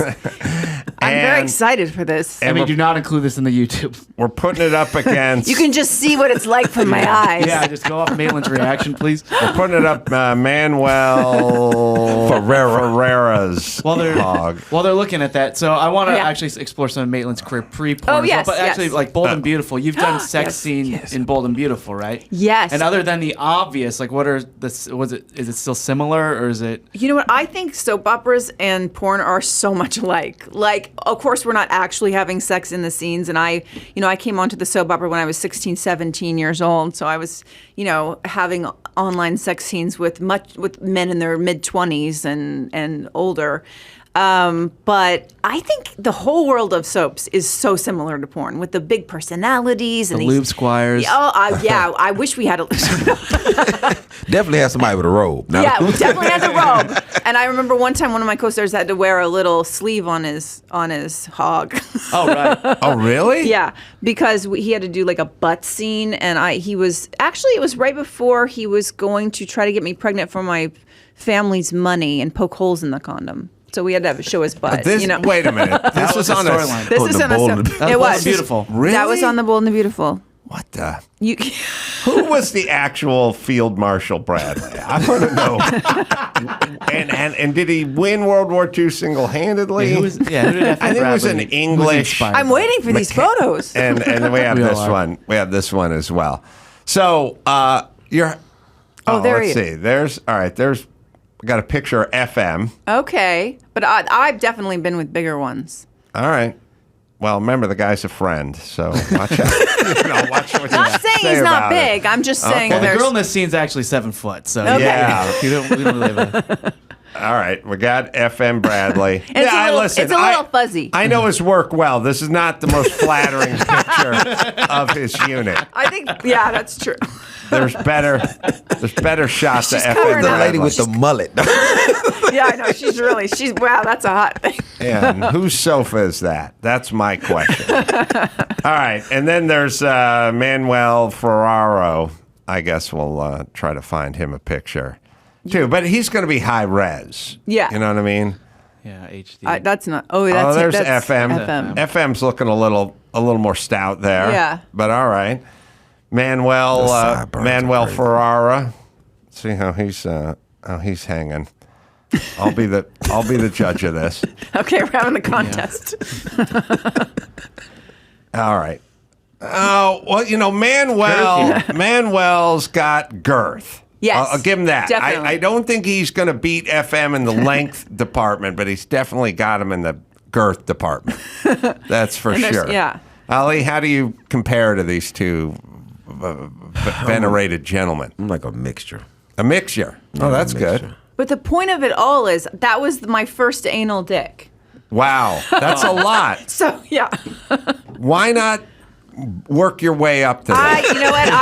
I wanted to say I was not going to try to be some Hollywood starlet who doesn't actually do the work and actually is afraid of things. I get that street credit. Go straight in, natural birth. Because It's just natural birth. the thing about the anal, I mean, it's got to be more about the girth than it is about the length. Yeah, right. Because of the length, you don't want it going up your colon. Yeah. Yeah. I What don't do you know. prefer, girthy or longer? Girthy, and also he's uncut, so there's a little bit of a cushion. Oh, it's really? pillowy. Good, the uncut. Uncut. That's what, and that's one of the reasons I wanted to. Yeah. So yeah, that's definitely more pleasurable for anal. I believe. Is oral anal a thing better than regular anal? What do you mean oral anal? Somebody eating your ass. and Oh stuff, yeah. That's definitely good. I like that. I didn't know what it was It either. kind of goes Oral into the anal, same yeah. thing. I thought it was oral like, anal. I could do the math. but you know what? I think it goes in the same thing. You warm it up. Yeah. I like it. Wow. I'm getting turned on right here. So oral anal is it's It's good. yeah, and it's a taboo. And It's taboo, yeah. and it's the Do you like it in the porn movie, though? I don't really. What are your fast forward moments? Oh, I fast forward through any talking. It's And like half of my movie. like all that You went talking. forward through my monologue. talking. I'll talk about your cock going down my throat. And See choking that on type your of shit right there. I'm like, you know something. I can talk I would all like to day do long. overtime. Is there any pickup scenes that we have? Like, You went forward through my talking. it's the I've never seen somebody watch a whole porn besides one person that told me he watched the whole porn, and I deem him as a fucking serial killer because nobody watches a whole porn. Like, I don't think that was a good one. All right, so you go through any kind of conversation, eye contact, any setting of the table, story-wise, you go right for the sex. Yeah. But what do you fast forward through the sex part? I watch. If she's a really good at head, I watch that. But I'm really trying to get to the back shot. Back shot, or It depends on the person. Like what? It's weird. Your porn stars, I'm very particular about certain ones that's doing certain things. I'm like, I don't like her in this. It's weird. But the ass shot is always the best shot. Like the bent over joint is always That's a cultural thing. best. Like it don't matter. It's like it's no woman that's not attractive with her ass in the air. That's it's true. Like, I like that too because it's like it's all smooth. It's like it's just yes. It gives you a position of just very nice. And you can go eat. You can either eat that ass, or you can knock that ass down. It's right in perfect position. Like laying this way, it's a lot of eye contact. You like, oh. She's looking at him. I don't know if she knows him or not. Like I be looking at shit like that. So you want doggy or anal? Doggy or riding. Yeah, cowgirl. Yeah, the cowgirl is anal cowgirl, and regular riding is like the best. Oh, you're very specific. I like Yeah, that. very right. Yeah. And then if you get picked up, you get picked up and somebody walking through with you and you giving them head, and you like, okay, this is a good scene. I one time had a guy lift me on a folding chair and do it while I was in the folding chair, and then we broke the folding chair. Oh yeah, I ought to watch that. A Wow, metal that's some one. pro wrestling shit right there. And somebody threw out the folding chair, and I'm like, we could have sold that for a major Oh my God. money. Yeah, that's a big ticket item. I know. Or at least auction it off at the AVN Award for charity. Yeah, well, you yes, know? exactly. This is And City we won of Hope. we won Best or, Boy Girl Scene of the Year with for that one. All right, who's FM Bradley? Or do I got to get on my own fucking phone out? I have been searching for FM Bradley. There are Field Marshal Bradley. Yeah. There are about a million searches on the porn star, but the only place I can actually find FM Bradley. No, Field Marshal Bradley. Yes. The actual person. Yeah, I'm still looking. The only place I've been able to find him is at findagrave.com. Really? That's named after him. I can tell you That's that a he's boner buried in killer. Lottie Cemetery Oh, man. in Bradford County, Florida. Ollie just lost his Still boner. It's taken a sad turn. Oh, well, was Omar Bradley Field Marshal Bradley? That's the bigger question. All right. Ali has a hard out. That should be the name of your film that you guys shoot together. Yes, I would love to be the funny guy in the porn. That I would come in, you doing your scene. I would come in. Who is this guy? And just say something weird. Just be eating some chips or something. Just in the scene. You look up like. That's a good scene. And then I just walk out. Like, before I go, Yeah. I would like to say I have never been bumped off a show so gracious as you did when you came to the Houston Improv.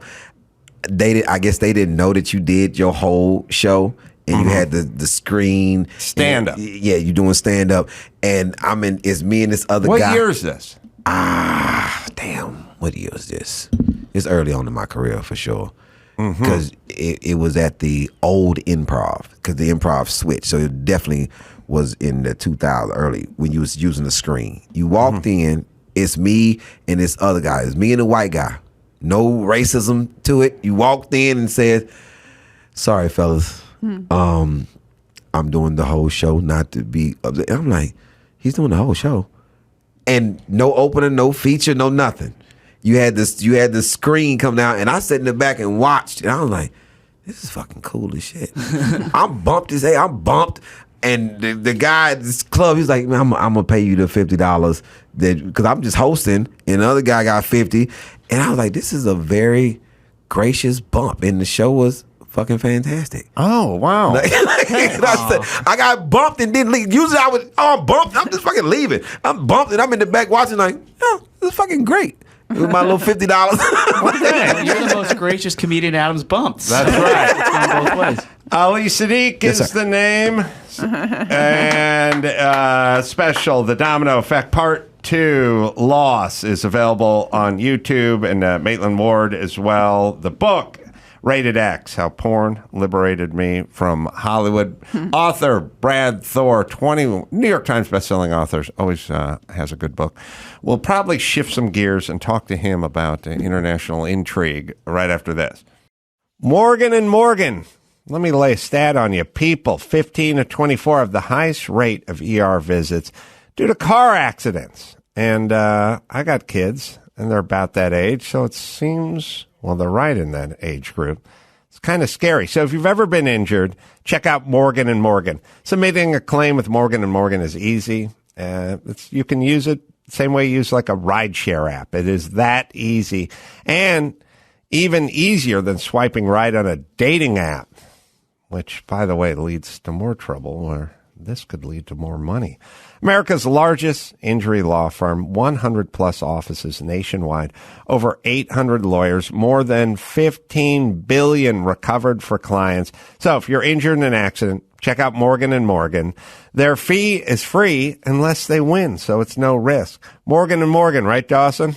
For more information, go to forthepeople.com/Adam or dial #law, #529 from your cell phone. That's forthepeople.com/Adam or #law, #529 from your cell. This is a paid advertisement. Hey, it's Adam Carolla. Is your vehicle not stopping like it used to, or does it squeal? Does it shake? Does it shimmy? Does it grind when you hit that brake? Well, don't miss the summer brake deals at O'Reilly Auto Parts. Brake Best, Select, and Import Direct brake pads and rotors are engineered for all driving conditions to restore and improve braking performance. With application-specific friction formulas, noise-canceling shims, and low dusting operation, trust Brake Best and Import Direct to deliver better braking. It's important. It's a safety issue. And right now, you can get 2 bottles of O'Reilly Brake Parts Cleaner for only $8. See store for details. Don't take any chances on your next brake repair. The professional parts people at O'Reilly Auto Parts will help you find the brake parts and supplies you need to do the job right the first time. So stop by your local O'Reilly Auto Parts today or visit O'ReillyAuto.com. Let me tell you about Turo Innovative. It's the world's largest car-sharing marketplace. With Turo, you can book any car you want, wherever you want, from a community of local hosts. Browse a huge selection of vehicles for just about any occasion or budget.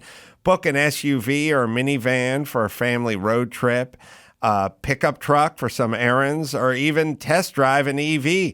Every trip is backed by liability insurance. Terms, conditions, and exclusions apply. Find your drive. Forget your boring rental cars at Turo, Turo.com.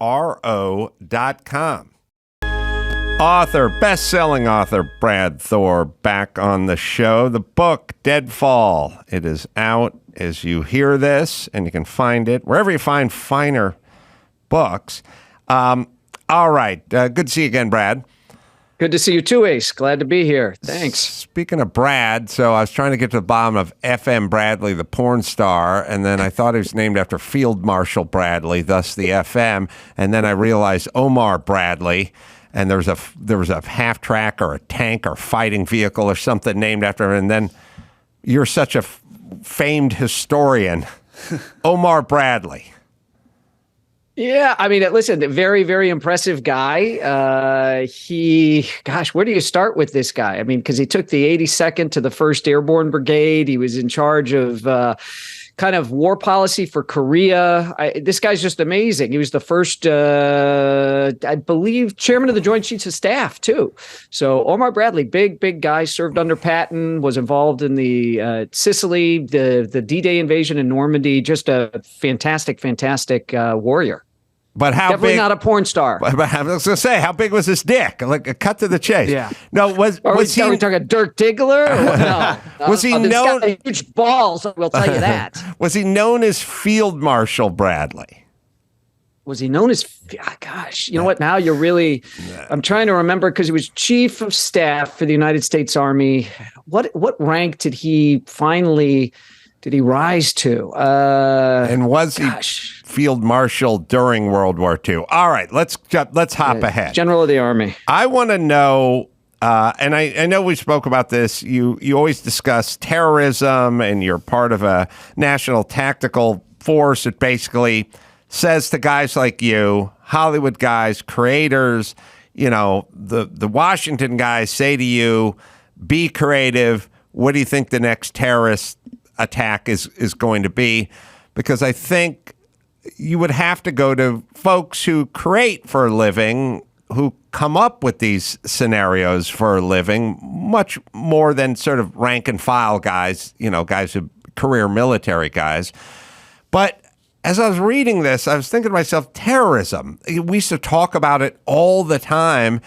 And now we're just kind of talking about trans movements and pronouns and whatever else, systemic racism or equality versus equity or whatever. We're in these weird gushy times where we're not really talking about anything. We're just talking about how we feel and how somebody made us feel. But it does strike me that it's been a while since we've had something big happen in this country. And are we taking our eye off the ball, or what should we be worried about? Is there a bunch of other people who are thinking about it? We're just not hearing about it. Yeah, it's funny because it does seem that a lot of the trans stuff and the culture war stuff has replaced our fear of the Islamization of society and of schools. We were afraid there was going to be Sharia in schools. That was the big boogeyman at that time. But you're right. As the attacks have dropped off, we haven't really been worried about that stuff. I'll tell you, one of the last things that I had a book a couple of years ago, and I was worried about an attack on Burning Man, because when you get Burning Man going, the density at Burning Man, there's more people kind of per square block, if you will, in the desert than there is in London.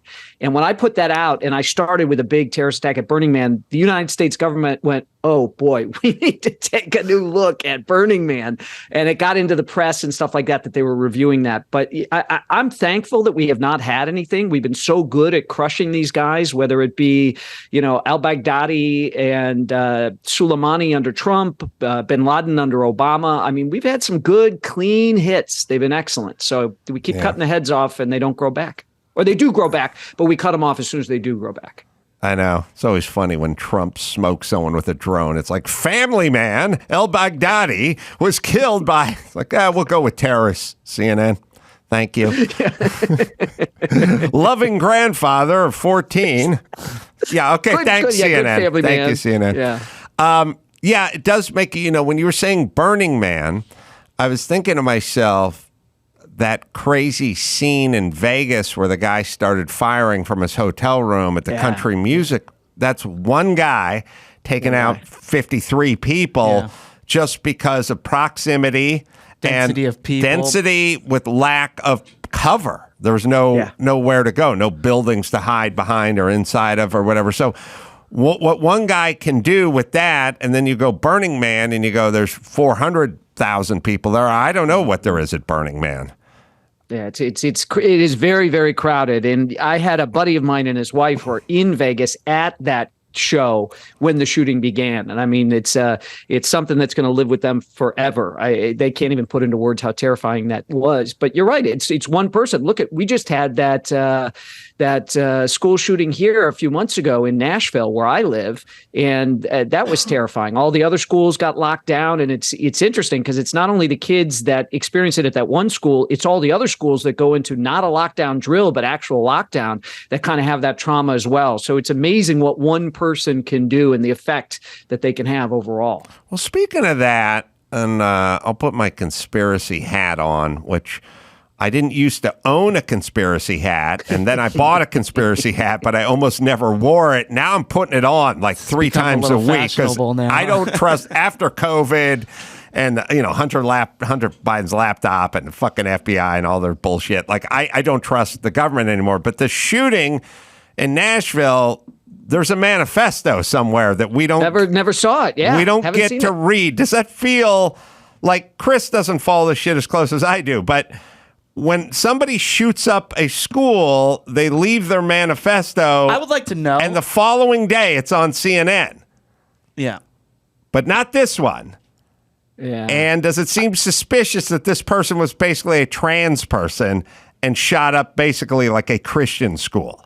And is that why we're not seeing it? Or is it just we haven't released this one? It's been 2 months. And how come CNN doesn't want to see it? Well, there's a lot of people that are punching to get to see this Freedom of Information Acts. I mean, I hear it talked about still in Nashville. When are we going to see it? When are we going to see it? When are we going to see it? So my youngest just finished high school, so in Nashville. So I don't know if they're afraid of things that are in there getting out.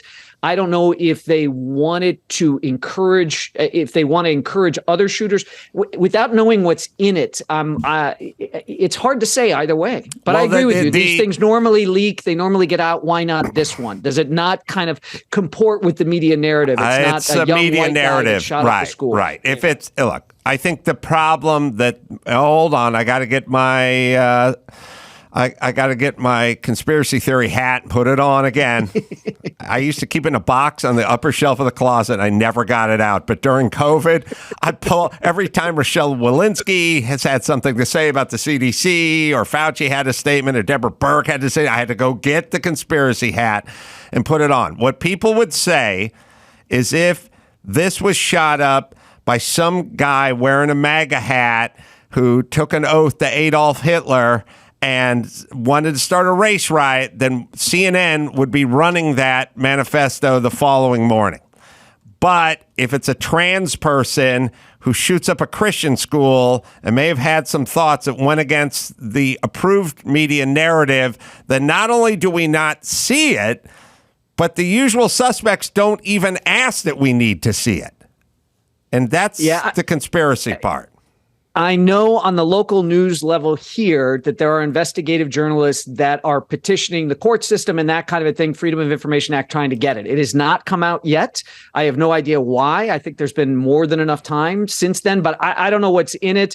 And as an author, I want more speech, not less. I'm not into censorship and everything. I mean, Crazy Person Manifesto. I'd like to know what's in it, but it's not going to bring any of those poor people back that were killed. So that's the hard thing. I mean, that was devastating for this town. I completely concur. What I'm kind of getting tired of is approved narratives versus unapproved narratives and what we get to hear versus what we don't get to hear. That's all COVID was. It was, here's some narratives you need to hear. Here's some narratives you don't need to hear. Here's some doctors we'd like you to listen to. Here's some other doctors we'd like pulled off the internet. I don't want to live in that goddamn country. I just want the information. That's all. That sounds like your privilege speaking to me. It is. This is like my white privilege is kicking in. Or no information. I don't hear from your doctors and you don't hear from my doctors, but I can't live in a world where it's just you guys giving me your shit. By the way, the book is out July 25th. Is that correct? Correct. I said today as you hear this, but I didn't mean that, right?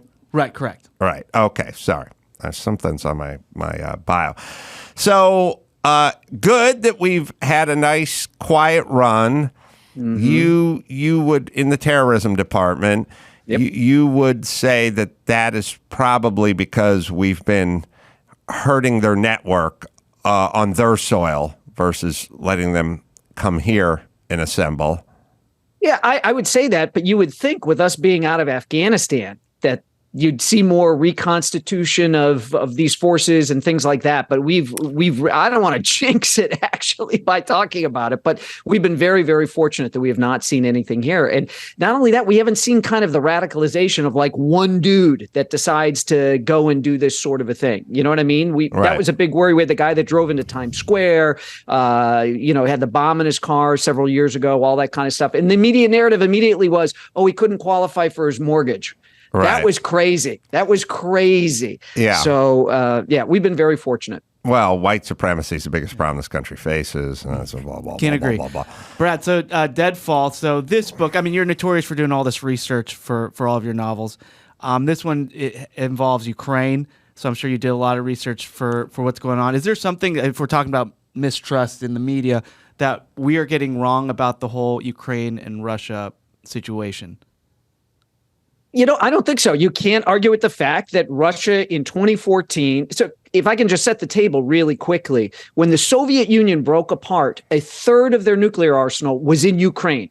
And we said to the Ukrainians back then in the late 90s, hey, listen, please give up these nukes. And the Ukrainians said, okay, we'll give up the nukes if you guys promise to make sure nobody ever invades us, nobody ever takes territory. And it was called the Budapest Memorandum, and the United States signed it. And they said, you get the Russians to sign it too. Get Putin to sign it, and then we'll agree. Putin signs it. Okay, no big deal. There we go. 2014, Putin comes in and slices off a big piece of eastern Ukraine. And the Obama administration, strongly worded letter, that's it. These guys get kicked out of, what was it? It was the G8 at the time. That's why we have the G7. Russia used to be part of the G8. And that was it. There was really no other, little bit of sanctions, but nothing much. And so it's very similar to when Hitler went and took a piece of Czechoslovakia, and Neville Chamberlain's like, okay, we'll let you have it as long as you promise to stop. And then Chamberlain waves around the piece of paper, peace in our times, all that kind of stuff. And Putin goes back in.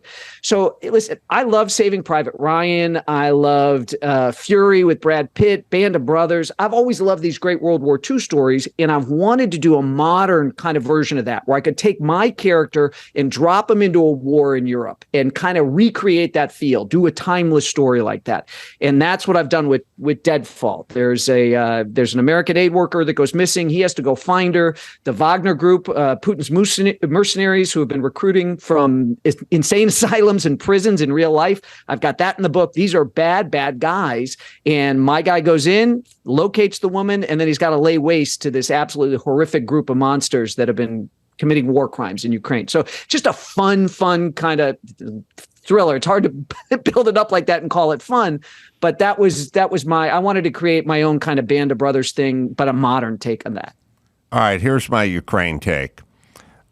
We got to get Zelensky a suit. Or at least a long sleeve shirt. He cannot show up with all these dignitaries wearing his he dresses like Dana White. He needs a fucking suit and a goddamn tie. You're running a fucking country. Now dress like it. I know he tries to do he's got the short guy, big arm syndrome, which is like short guys hate being short because I got to shake hands with a bunch of guys that are 6'2". But if they have big arms, they'll wear a short sleeve shirt and they'll kind of flex it out. He's doing that. He needs a change of wardrobe. I've seen him. I just saw him with the NATO summit or whatever. Yep. Everyone there is wearing a suit and tie, and he's got this basically Le Tigre shirt on that's olive drab. I get it. It's wartime. I understand, but you're not actually in a bunker or a trench. Maybe he is in a bunker. Where is he? Where would he physically be? That was in Lithuania where you just saw him. I mean, that's the brand, right? He's reminding people my country's at war. That somebody somewhere made that decision. I don't know what the calculus is in that kind of thing, but it does stand out. He does stand out in a crowd like that. When you're writing about these real people like Putin or like, are you worried about them reading it or anything like that? 'Cause I mean, like, Edward James olmost had a hit out for him for American Me from the Mexican cartel. Yeah. Like, does that ever cross your mind as you're writing about these people and making them the bad guys in the novel? You know what? I got to tell you, I don't think they'd waste it on me. I don't think they'd waste it, but I do think that it would be dumb for me to ever set foot in Russia because I think there'd be a bag of smack that they'd find under my pillow or something like that. And then I get locked up. I'm not Brittany Griner. I wouldn't roll in there with, pot vape cartridges or whatever it was that she got caught with. Right. But they are more than happy to roll people up. And it's tough to get them back. I had a buddy of mine who was the hostage czar under Trump, and the stories of how hard he had to work to get Americans freed abroad, whether from terrorists or kind of hostile foreign governments. It's not easy. It's really tough. And those prisons they stick the Americans in are disgusting. They're horrific. Especially if you're that tall. Prisons are always short. Mm-hmm. That's part of the torture. Being 6'8", thinking of Brittany in a prison. Now. Yeah, I do okay. The movie, when you were talking about it, the scenario, the Burning Man scenario. Yes. Mm-hmm. The most destruction, and then you tell me what happened, but the most destruction you could do in Burning Man in terms of one person, if one person commandeered an A-10 Warthog. Yeah. Does that ring true? Yeah, well, listen, if you could get your hands on one of those and had the ammo for it, yeah, that'd be terrible anywhere. Mets game, Summerfest in Milwaukee. I mean, that thing chews them up and spits them out pretty fast. I've always been sort of surprised. Like once in a while, somebody will commandeer a tank and go take it on the freeway. Joyride, yeah. And once in a while. It happened in San Diego a million years ago. It happened semi-recently, I think, but never that. And I know most folk can't fly an A-10 Warthog and so on and so forth, and there's barriers to entry. But what I'm saying is that's the most damage you could do, I think, at Burning Man. But you tell me what your scenario was. So I think the scenario that I had, I think these guys had a string of vehicles that they were able to get in that nobody had thoroughly checked. And I think if I remember what the scenario was, because my guy foils it, it opens with this, but I think they were going to do, they had known the way the wind was going to blow. And so they had a bunch of dirty bombs planted in like hippie VW buses and stuff like that. And they were just going to pop those off throughout Burning Man. You'll be happy or frustrated to know that when I was writing a sitcom, now when you write sitcoms, rest assured that the postmenopausal super unfunny shrew who's in charge of the studio will never get any reference you ever say and have no idea what you're talking about. And no one can say, you're old as fuck and you don't know what you're talking about and you're not fucking funny, bitch. They have to pretend like when they go, I don't know what this is, everyone has to go, yeah, nobody knows what that is. Nobody. My script had a Burning Man reference in it. It was like, hey, to my hippie stepson, hop on your unicorn and fly it, or your Pegasus and fly it to your hippie friends at Burning Man. And it was like 52-year-old woman who ran NBC's like, she doesn't know what Burning Man is. And I'm like, what? Believe me, people know what Burning Man is. And she's like, She wants it out. Oh. And it's like, just because you're stupid doesn't mean everyone is stupid. And she's like, then you get in this thing where it's like, well, couldn't we say hop on your Pegasus and fly to Fresno? Like, wouldn't that be, that's just as good? Or like, no, Burning Man's good. And they're like, Nancy doesn't know what Burning, and it's like, it's a thing that people know of. No, and now they have to agree with her because she runs the fucking studio, and then the script gets a little bit dumber because one stupid person doesn't know what the fuck I'm talking about, and that's basically how comedy works at the studio level. But yes, you're Burning Man. When you brought up Burning Man, that's my Niagara Falls. I was just like, slowly I turned. It stood for every argument with every executive I've ever had. And then they start lying. They go, look, you just take Burning Man out, and we'll replace it with like Knott's Berry Farm or something like that. And I go, it's not as good. Why? I think Stan thinks it's Stan. That's funny, right? Oh yeah, absolutely. Shut up. Like that's how it is. And then you dumb it down to satisfy one person doesn't know anything. But when you said your editor, Burning Man, he didn't go, what the fuck are you talking about? No, I've got a very hip editor, so she knew exactly what it was the minute she heard it. Can you think of a more defenseless large group of people than Burning Man? With no fortified bunkers or any stucco between them, just the playa dust, baby. Just the playa dust. Yeah. All over. How many people go out to Burning Man, and is Burning Man still rolling strong? Is it still what it is? They had to knock it off during COVID for a little bit, which was crazy because it was all outside. But and they tried to do a virtual Burning Man, which I don't know how you do that in your living room. Yeah, but I'd rather do a fucking virtual buffet at Caesars than a virtual Burning Man. Like it would make no sense to me. Like someone go, well, you can't go to the buffet, but we can show you pictures of ambrosia salad and a carving station. I can do a virtual Burning Man right now. I'll just Google Burning Man. Right. Yeah. Yeah. Watch a YouTube video. Yeah. You know what? Right before COVID, it says that the 2019 official tally was just under 80,000 people. Jeez. Wow. And they must be. Doesn't Burning Man, everything has to be sort of commercialized at some point. Like Guy Fieri setting up a food stand there at some point, right? Well, that's the fight, is that you get these very expensive corporate kind of camps set up where it's turnkey, where like guys from Silicon Valley walk right in and they've got these amazing domes and stuff like that, because it's very kind of communistic in the commune sense of the word. Like you don't charge money for stuff at Burning Man, and it's so they really do fight the commercial angle of it, from what I understand. And do we just drop peyote and dance naked for 4 days? Is that? Yeah, man, you let your freak flag fly, and that's it. Listen, it looks good. I went to Europe and I thought about how great the nude beaches were going to be. And then I saw the Germans in Greece, and it all looked like, what was the guy? Sergeant Schultz from Hogan's Heroes. Even the wives looked like Sergeant Schultz from Hogan's Heroes. It was the biggest disappointment. But when I see pictures of Burning Man, it's like, yeah, there's a lot of good looking Knish in Burning Man, I'll tell you. How's it in the Nashville area for you? You know what? It's been fantastic. This city is exploding. The restaurant scene here is incredible. The bars, the nightclubs. It's a really, really good spot. And I tell you, moving down here 10 years ago from Chicago, I saw the writing on the wall.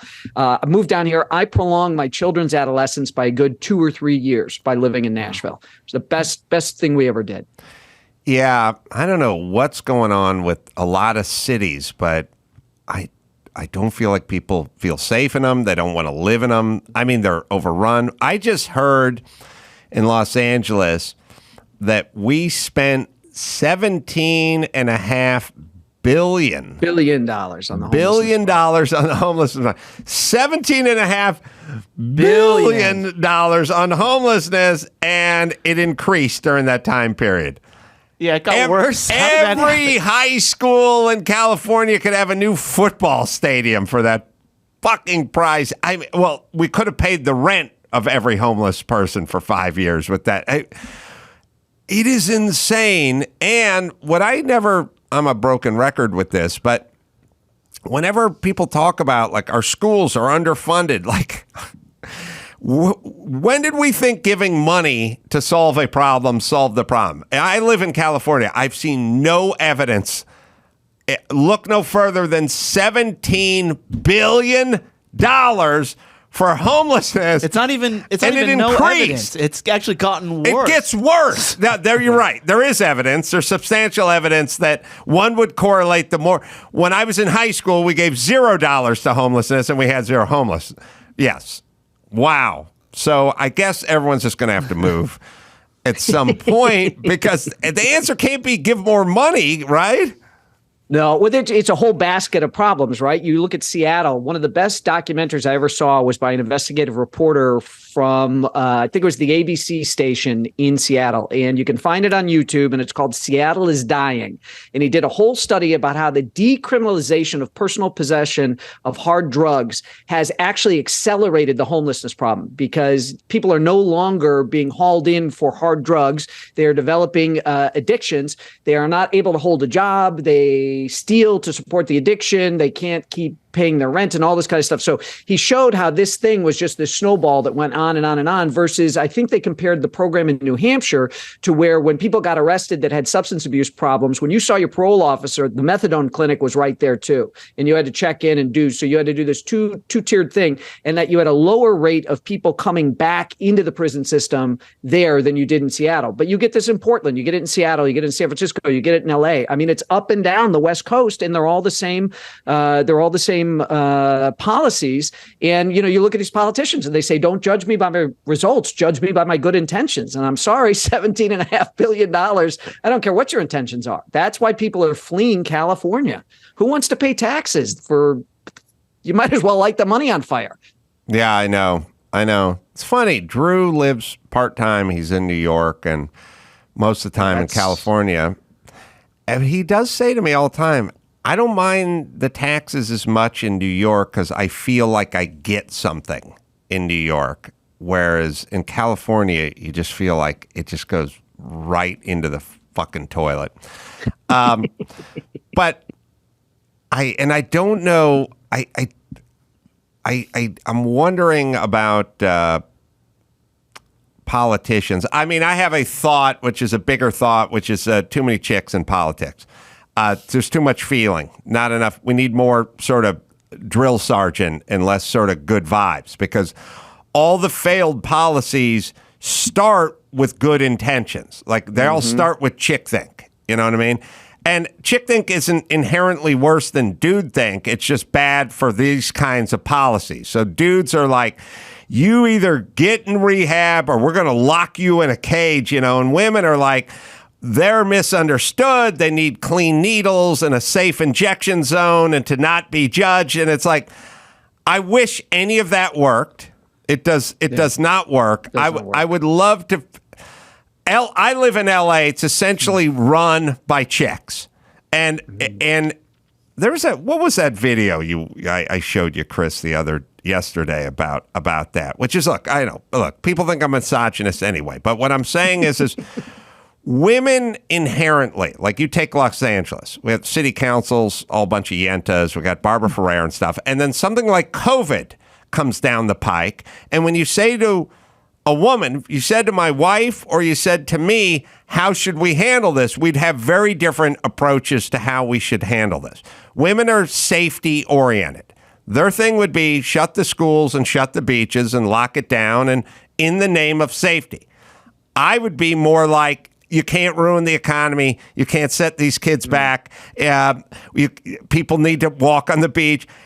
Even if it's dangerous, we can't do this. That would be the sort of male approach to it. And we've just been hit with a tidal wave of estrogen in California. And thus, you want to know what chick think is? Chick think is hey, Honda, stop making it so easy for these kids to steal catalytic converters by welding them to the bottom of the car. Dude think is, we got to find these guys that are stealing catalytic converters and lock them up.